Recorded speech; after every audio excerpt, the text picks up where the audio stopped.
I'm from International Business Daily. The first question is, in the past 3 years, I think INTA is very active in China. And what's the priority or plan for INTA in the future? The first question. And the second, there are many companies in this conference, and I think the major problem for them is what can INTA provide for them, or what can services or activity INTA will make in the future. Thank you. All right. Thank you very much for your question. So your first question was plans for the future. I would say first, INTA has been very active in China, not only for the last 3 years, but for the last 22 years. It's true that over the last probably 8 to 10 years, there's been an increase in activities. And I would like to recognize the work of the team here, led by Monica Su, who's our Chief Rep Officer.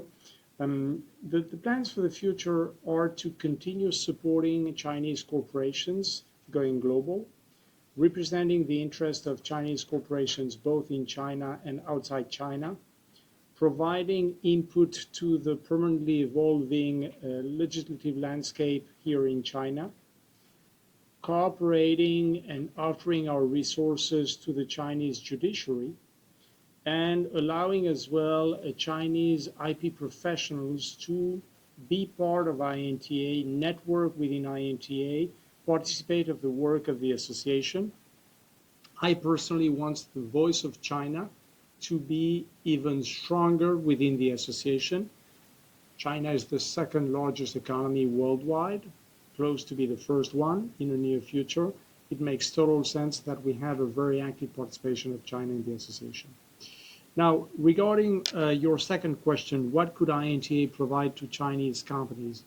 Well, you heard just before a great example of that, which is the Know Before You Go project.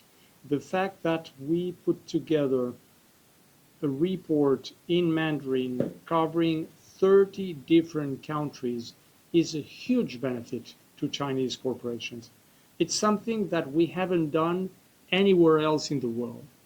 And this is a great tool for companies who are thinking of going global to kind of understand a little what's going to be the IP landscape, what should be the priorities, what might be the strategic issues they should consider. I mentioned it before, we're living complex times, we're living times of trade tensions, we're living times where Chinese corporations perhaps have to think about other markets than their traditional markets, namely US and Europe. So focusing more into ASEAN, Africa, Middle East, Latin America is a great opportunity. In order to do so as a company, you need to understand how things work. This is what INTA is providing. But more importantly, those companies who decide to become part of an association such as INTA benefit from additional resources, benefit from educational offerings, benefit from networking opportunities, and also benefit of the possibility of influencing the advocacy that the association is doing. We meet with officials from all around the world, whether it's policymakers, whether it's the judiciary, whether it's enforcement authorities, we can bring as well the voice of Chinese corporations. Let's take any major Chinese corporation. Let's take Tencent or Alibaba or Huawei or ZTE or BYE. As a single company, if they try to approach a policymaker, they will probably shut the doors. If they come as part of a trade association, a global trade organization such as INTA, they will be heard. So I think those are great benefits. I hope that answers your question. 下面的话，请朋友们继续提问。Hello, Etienne. Camila from IPR Daily. Nice to meet you here. I have a question. As the global trade landscape adjusts, the difference in intellectual property policies and law enforcement efforts across various regions have become increasingly pronounced. How does INTA help enterprises bridge these regional disparities and formulate effective global intellectual property protection and operation strategies? Thank you. Thank you so much. Well, I think you touch a critical point, which is the issue of regional disparities and kind of regional either discrepancies or nuances. Those come from the systems that are not always the same. In some jurisdictions, it's first to file, first to register. In other jurisdictions, it's more first to use. But the truth is that we need further global harmonization. And that is true when it comes to filing of IP rights, when it comes to prosecution, when it comes to enforcement. So there is really an opportunity to make the laws more kind of, harmonized so that it's easier for businesses to navigate those complexities. That's definitely something INTA is working on. INTA is very, very supportive of international treaties, whether it's the Madrid Protocol, the Hague Agreement. INTA works hand in hand with all IP offices around the world, with WIPO. So there is definitely something to be done there. Now, on top of that, it's also important to train the authorities, to train the examiners at IP offices, to offer, I would perhaps not use training with the judiciary, but to offer workshops, to engage in conversations, to show what are, case law trends, and really help them navigate some of the changes that are happening. And then the thing that makes INTA quite unique is that we have a presence in 185 countries. And that's a huge strength. That basically means that we're able to identify best practices from any country around the world and be able to bring that as an idea to other countries. IP is not about one country competing with another. It's not about one company competing with another. IP is about innovation. It's about economic growth. It's about social welfare. And this is what INTA is trying to do. 好，请大家继续提问，围绕自己感兴趣的话题、关注的话题向 CEO 提问，谢谢。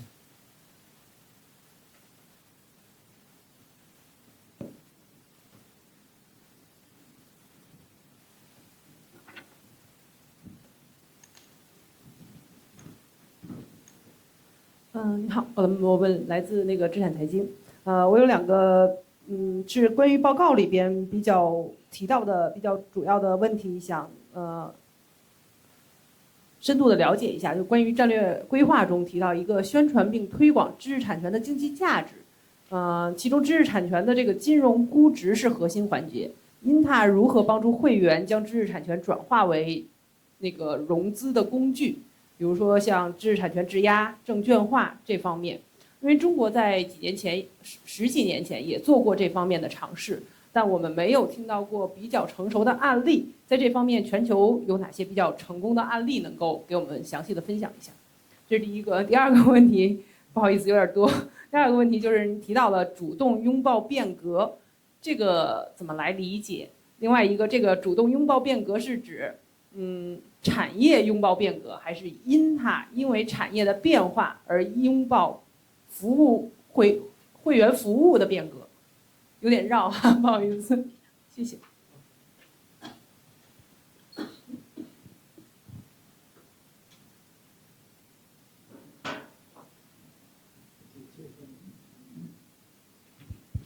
谢谢。I will translate the two questions from the IP economy. The first one is about our new strategic plan. The strategic plan promoted that we will promote the IP, the economic value of IP, and how will INTA help the members and translate from the IP into the financial tools. For example, the mortgage, the security. Is there any specific cases or successful cases about that? This is the first one, economic value of IP. The second one is about the embrace the change. What do you mean the embracing the change? It does mean that the industry embrace the change from the industry, or the INTA adapted itself to the new changes? Thank you. These are 2 questions from the IP economy. All right. Well, thank you very much. 2 great questions. Would you understand English, or is Bo going to translate? Okay, English that's is fine. All good. right, that's fine. I was just asking in terms of, whether I should stop my explanation from time to time, or I can go straight. So, on the economic value of intellectual property, if you look at the value of S&P 500 companies, 90% of their value is in intangible assets. When you think about intangible assets, you're talking about software, you're talking about databases and data, you're talking about ICT, you're talking about research and development, you're talking about IP, you're talking about the workforce and talent management. What we're seeing as well is that companies are more and more investing in intangible assets versus tangible assets. Last week, there was a report that was published by WIPO precisely talking about that and how much companies are investing into their intangible assets. Now, intangible assets have to do with the economic value of IP. That is something that INTA has been doing for, I would say, 5 years now. We've been working on a set of projects about IP valuation, IP evaluation, taxation, and IP to really look at what is the situation around the world. I'll give you 2 concrete examples. If, as a company, you acquire a portfolio of IP rights from another company, if what you're acquiring is patents, you will be able to assess the economic value of that purchase. If instead, if you acquire trademarks as well. But when it comes to the IP that you've been developing internally, patents would be recognized, but trademarks would not be recognized. There is a lack of consistency there. So there is need for further harmonization. What INTA is doing as well, we really want to understand when financing is backed by intellectual property. So when family offices, venture capital, private equity decide to invest in a project or a company, how do they assess the intellectual property of that company? The truth is that in most of the cases, there is a due diligence exercise that is performed, and IP is at the very bottom of it, and it's just part of legal. Well, IP is legal, but IP is not just part of legal. Most companies today would be nothing without their brands. Most companies today would be nothing without their patents. So we're trying to change that. We've organized a set of workshops. We did the first one last December at the London Stock Exchange. We've done one in New York in March, and we will be doing 2, one in Singapore in August, and then one in Dubai in October. As you can see, those are kind of, key financial marketplaces. We really want to raise awareness around this topic because we think it's extremely important. And that means that we also need to help businessmen and women to understand the value of the IP of their own businesses. Now, regarding your second question, which is about embracing change, whether it's embracing change from industry or within INTA, I would say both. First, we're seeing that companies, again, are paying more and more attention to their intangible assets, number 1. Number 2, they're trying to identify new revenue streams, new ways to assess the value of their assets. And last but not least, when it comes to IP rights, companies are not talking in terms of, oh, this is a trademark. Oh, no, this is a design. Oh, no, this is a kind of trade secret, or this is a GI. They're looking into IP from a more holistic perspective, looking at all IP rights, including as well patents.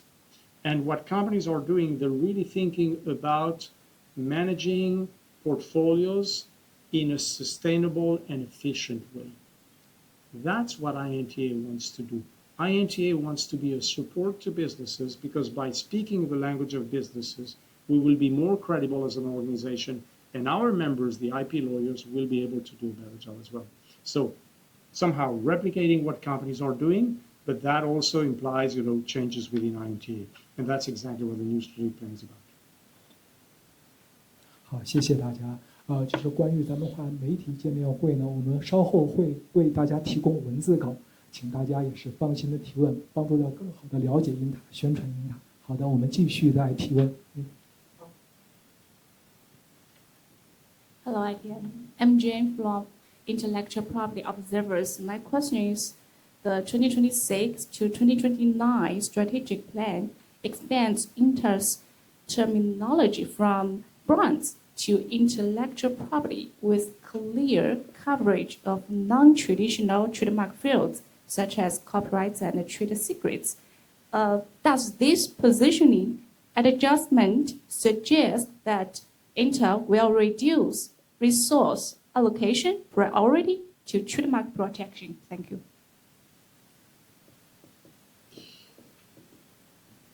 Okay, so very good observation. In fact, if we go even back, by name, we're International Trademark Association. And in the past, and if you look at the strategic plan of, let's say, 8 or 12 years ago, it was all about trademarks. Now, we did a conscious transition from trademarks to brands to precisely embrace the change within companies, to talk about, the commercial side of IP. And over the years, we've performed a global expansion, but also substantive expansion, where we've been covering trademarks, designs, copyrights, data privacy, right of publicity, trade secrets more recently. And as now we're looking into IP in a more holistic way, that means that we will be covering as well, and we will be looking into patents. Now, I always say that our landing into patents is going to be soft and steady, which means we want to take the time to reflect well on what should be our role in the patent ecosphere. We want to start by educating our own members, by raising awareness, but from there we'll continue developing our activities. Now, the second part of your question, will that reduce the allocation to trademark issues? Not at all. I think, what INTA has proven over years is that we have the capacity of continue expanding, and that's thanks to our members. We should not forget that, we're a global trade association, we're a global not-for-profit, but we're a members association. And that means that our members, as volunteers, contribute to the work of the organization. And thanks to them, we can do as much as we do.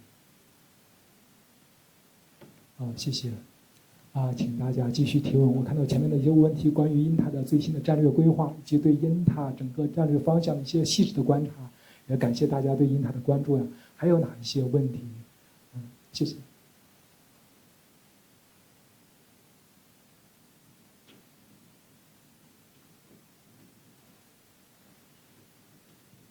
哎，你好，我是肖峰，来自知产前沿，我们又见面了，那个 CEO 先生。我想问一下，就是说明年INTA年会是在伦敦举办，作为全球最有名的知识产权的盛大活动之一，我想问一下，明年INTA年会会有哪些精彩的亮点，以及伦敦这个城市，您认为它对全球知识产权人来说具有哪些怎样的吸引力？谢谢。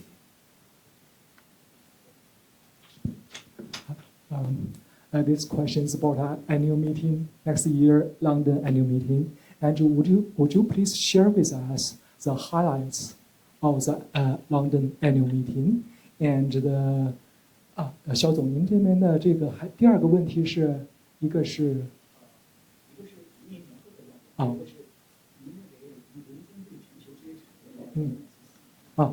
The first one is the highlights of London annual meeting. The second one is there any attractions of the London to the IP community all over the world?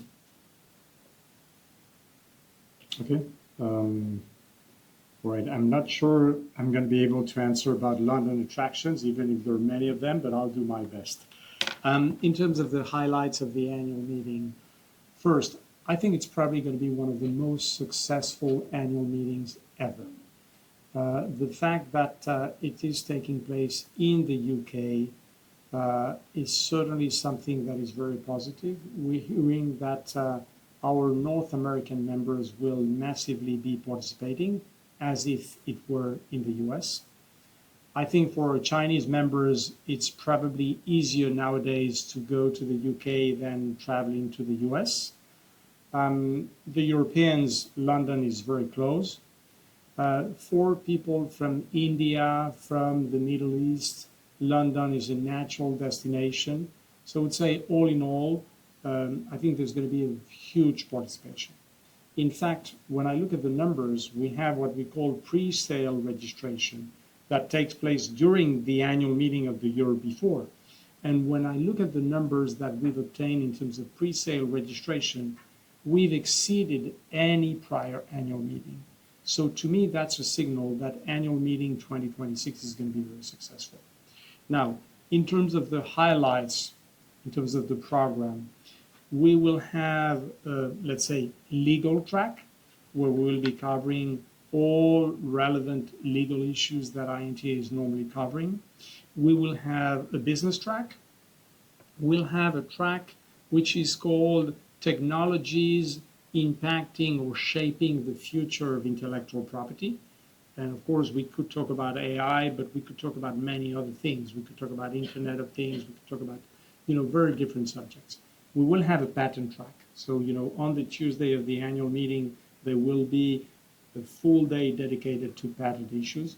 We'll have, of course, the China Day at INTA, which will be on Monday, where we'll have a review of the China case law. We'll have representative of your judiciary.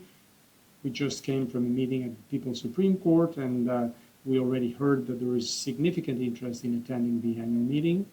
There will be the anti-counterfeiting workshop on Saturday of the annual meeting. So I would say a meeting as always, but a kind of new meeting within the annual meeting, and that makes it very exciting. The other thing that I think is very interesting is that we'll have many of the heads of IP offices from all around the world. We'll have very high-level officials from international organizations, both on the side of trademarks, on the side of patents, and on the side of IP in general. So I think it's going to be really a kind of unique opportunity. Now, in terms of attractions about London, well, I think from a business perspective, London is an innovation hub. You have approximately 50 unicorns that are based in London. You have a full array of startups that are based in London. But London also is a financial place. So going back to the connection between finance and IP, that's definitely a great opportunity. We also know that, the British judiciary is extremely well known, both on trademarks and also on patent cases. So we think there is an opportunity to engage with the judiciary from all around the world. So I think from that perspective, it's going to be very interesting. And then, of course, London is a beautiful city. I don't need to tell you, where to go. There is so much to see in London and around London. But what is very interesting as well is that when you bring 10, 12,000 people to a city, you have a chance to open doors that normally you would not be able to open. And that means that our delegates, our members who will register to the annual meeting, will be able to visit places that normally are not necessarily open to the public. I think there are very nice surprises for London annual meeting. I'm not entitled, my team doesn't allow me to reveal those, but I can tell you it's going to be an extremely exciting meeting. 谢谢 How time flies 短短我们25分钟就过去了，这边也是非常感谢好Etienne, may I have the last question? More. I mean, I don't have any problem. I mean, if we have time, very happy to take any questions. 您好，我来自中国发明与专利。然后，在今年的INTA年会上，您代表INTA公布了2026到2029战略规划。我想了解一下INTA近5年的发展规划以及重点关注的领域。然后还想了解一下INTA计划和中国的国家知识产权局，还有中国的企业会在哪些方向加深合作？谢谢。Okay, the last question, and they're from the China invention and patent. And the question is about our strategic plan. What are the future priorities in the next 5 years? The first one is the first question. The second one is regarding our partnership with CNIPA and the Chinese enterprises. What are our priorities, working priorities with them? This is the two questions. Okay. So the way it works at INTA, our strategic plan covers 4 years. So it will be looking at the period between 2026 and 2029. In terms of the priorities, we have 3 main strategic pillars. The first one is, of course, to promote and protect IP in a more holistic way, which basically means that we will be looking at all IP rights, including patents. So that means that for the first time ever, there will be a patent committee at INTA. The novelty as well is that we will be, of course, following what is happening in the world in terms of tariffs and trade tensions, and we will be creating a trade issues committee. And then another major change, I would say, we're somehow expanding the role or the remit of the Internet Committee, and we're rather talking about digital transformation. This from a kind of advocacy perspective.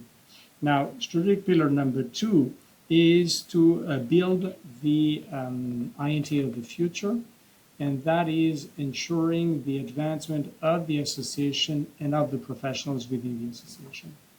And strategic pillar number 3 is about being a global corporate citizen when it comes to IP. And that means embracing the values of belonging and inclusion, making sure that we're as diverse as possible in our committees, in our structures, in our projects, so that we involve everyone in an equal way. We also want to continue embracing ESG, because we think that looking at sustainability is extremely important. And last but not least, our role as a trade association is also to raise awareness around IP and to make society at large and consumers understand the value of IP and how IP is contributing to GDP, to employment, to social welfare. The more we do that, the more there will be an understanding, a valuation, a respect for intellectual property. Now, regarding the partnership with Chinese authorities, and particularly CNIPA, I think perhaps the word should not be partnership. We should be very respectful of our officials all around the world and of the IP offices.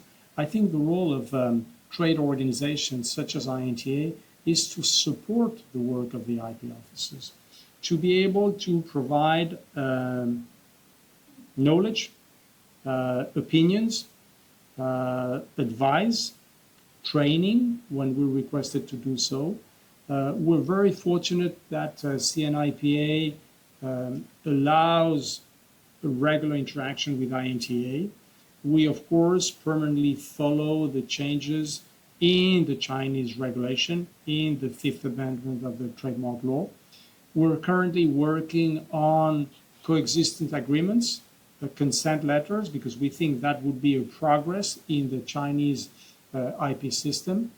We always have a big delegation from CNIPA attending our meetings, and particularly the annual meeting, and we very much look forward to continue this regular interaction with CNIPA and through CNIPA with the major IP offices in the world. I'm, of course, talking about TM5.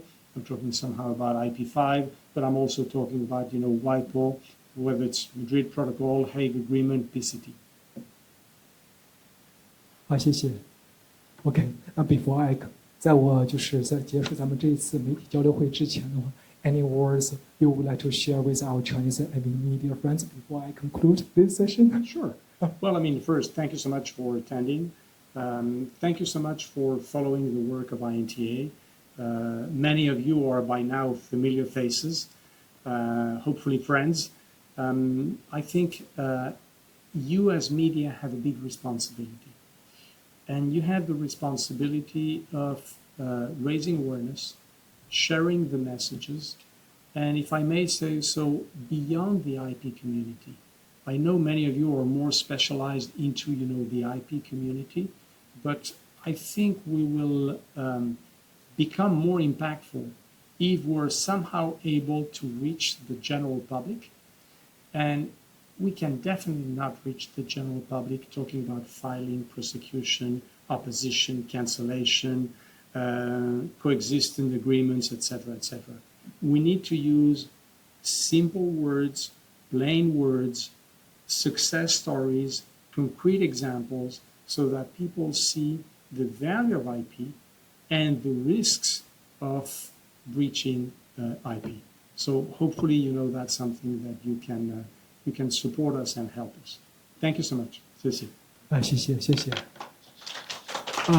Thank you, Etienne。谢谢我在座的各位中国的媒体朋友。那我就是结束今天的这个见面会了。大家知道在哪里找我？找到我们INTA中国代表处。我们今天首代也在这边，非常重视和我们中国媒体的这个交流。大家继续关注INTA，继续关注INTA中国代表处的工作。谢谢。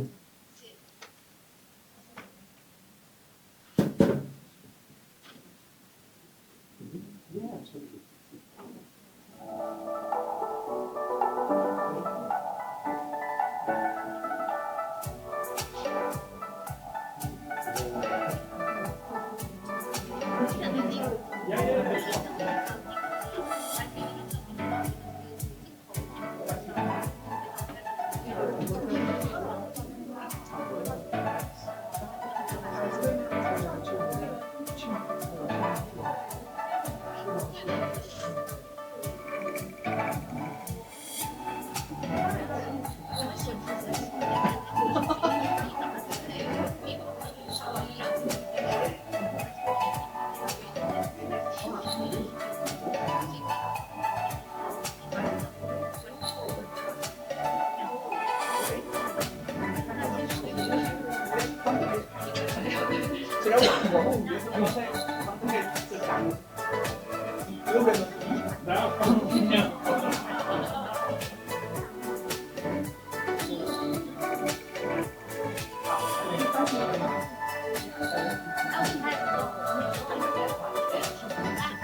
course.